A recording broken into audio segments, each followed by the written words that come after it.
Susan Teague, congratulations on much success you've had been followed in your life, including, are you best known for this 9,000 square foot painted mural at the New Bronson Children's Hospital? Yes, yes. So back in the year 2000, Bronson Hospital was being built. It was still in process.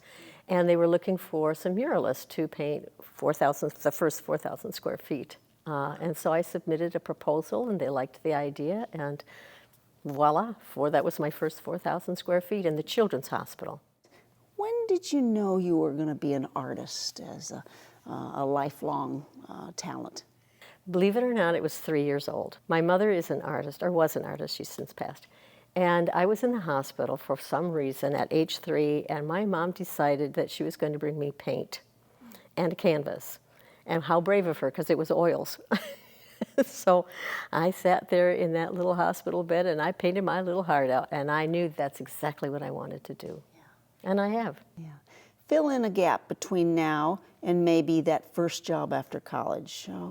How was the career progression in art? Well, I was married when I was in college, and so art, I was still working with it, but not seriously, because I was tending to children. My first experience was illustrating a book, a literary book, and that was published. Did 2 of those, and then it was another book, and then another book that I illustrated, and then I got a call to go to the Art Institute to start teaching there, and that really opened up my career because I got to study with 5 internationally recognized artists through the influence of being there.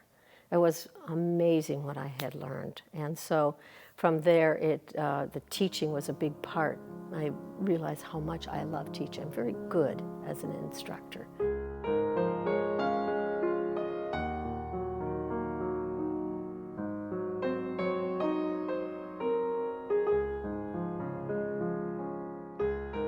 One of the things that I've encountered in my 40-some years as an artist is that people will say to me, whether they're students or friends, that they really want to paint, but they're frustrated because it looks like mud and they don't know how to fix it.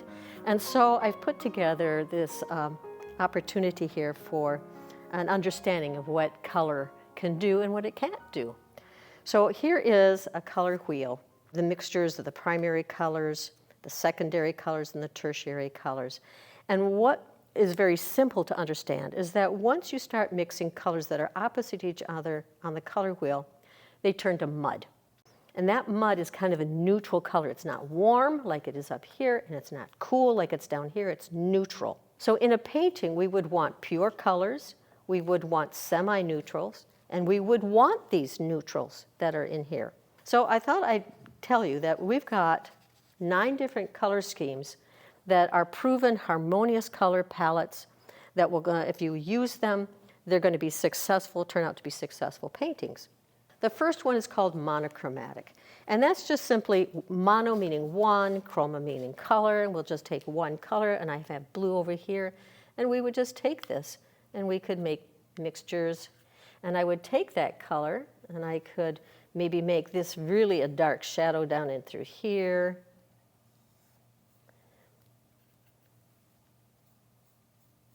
I could take some white and make that much lighter color up here, like so.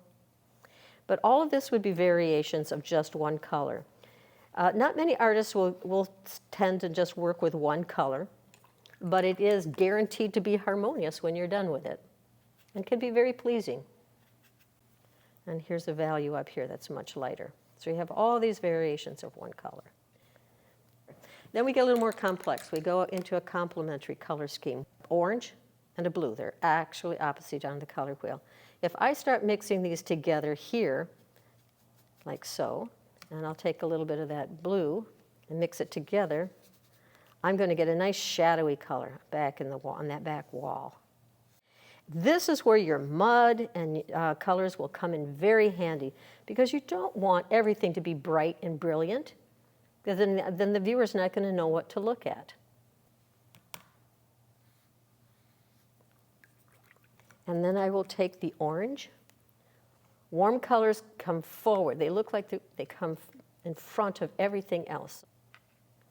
We'll put our warm colors up close, like here. Add a little white to that for a lighter value.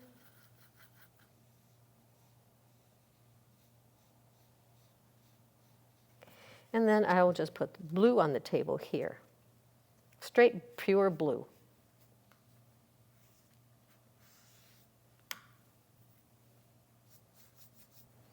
And then what I'm going to do is mix a little bit of orange with that blue, just a dot.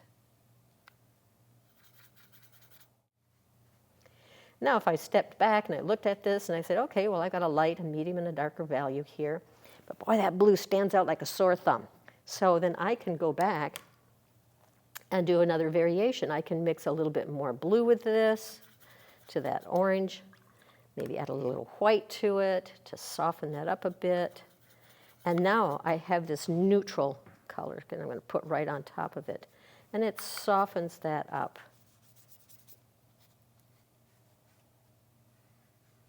Okay, so that would be the complementary scheme. Moving into now 3 colors, this is what we call a split complementary. That means instead of going across the wheel like this or like this, we're going to split it. Instead of going straight across, we're going to do this. Across, this is where orange would be. We're going to split here, like so. So I'm going to take the same colors. I'm using yellow, orange, and red, orange. Blue first, here.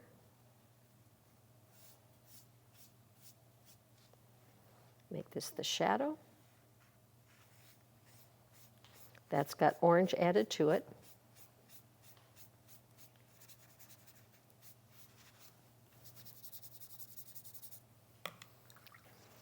And then I'm going to take my yellow in here, because it's yellow-orange.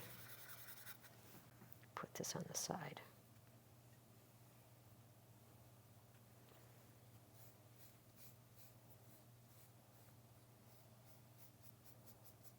So I'm going to take my little bit of my red, a little bit of my orange, and get this value right through here. I could put this then as a background. If I do this, we're going to see that that bright color is so aggressive that it's going to stand out like a sore thumb. So it would be better in compositions and in your paintings to create the bright colors for your objects that are important. So I would have in reverse. I would put that here and this in the background. If I'm not liking that, I can just simply, okay, I'm going to take this color and I'm going to add some blue to that. So now I have got my orange, red, my yellow, orange, and I've got my blue, and I'm mixing it together like this and change it up.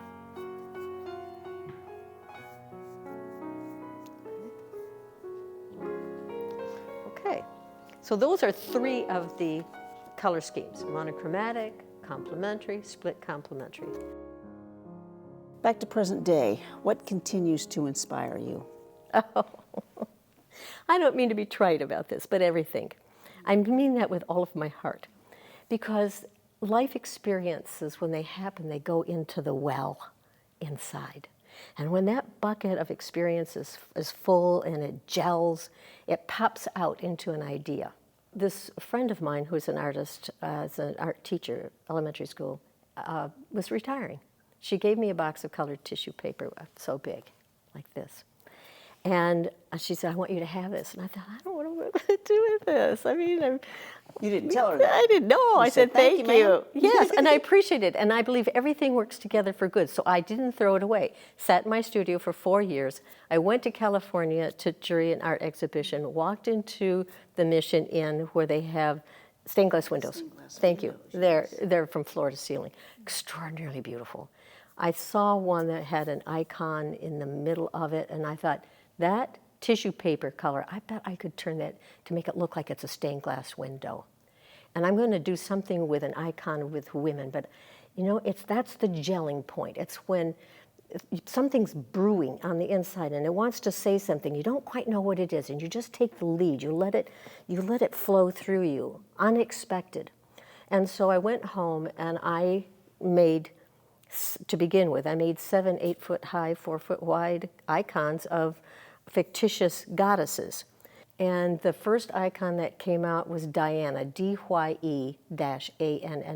And it's a woman standing in a salon holding dye bottles, and her hair is all multicolored. And I went into another one, Germaine. She was holding all these disinfectant cleaners, and she's standing there with all the mops and so on, and she's the goddess of disinfectants. And all of these, I don't know, again, why am I doing all this? Well, what happened after I did 16 of these play on words, it became an art exhibition, and that turned into something much deeper. That was a really well-favored exhibition here at Art Prize in the year 2010. And Ripley's, believe it or not, came. They purchased 4 of them for their Orlando museum. But the people photographing them and photographing and photographing while I was there, I thought, I'm onto something here. There's some people are relating to it.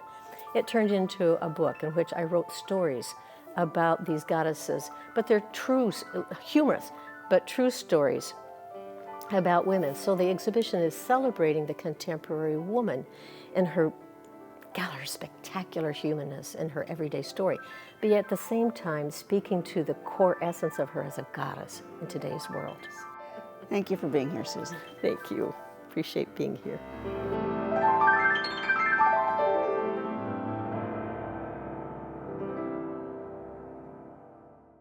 Thank you so much for watching. There's also more to explore with Kalamazoo Lively Arts on YouTube, Instagram, and WGVU.org. We'll see you next time. Support for Kalamazoo Lively Arts is provided by the Irving S. Gilmore Foundation, helping to build and enrich the cultural life of Greater Kalamazoo.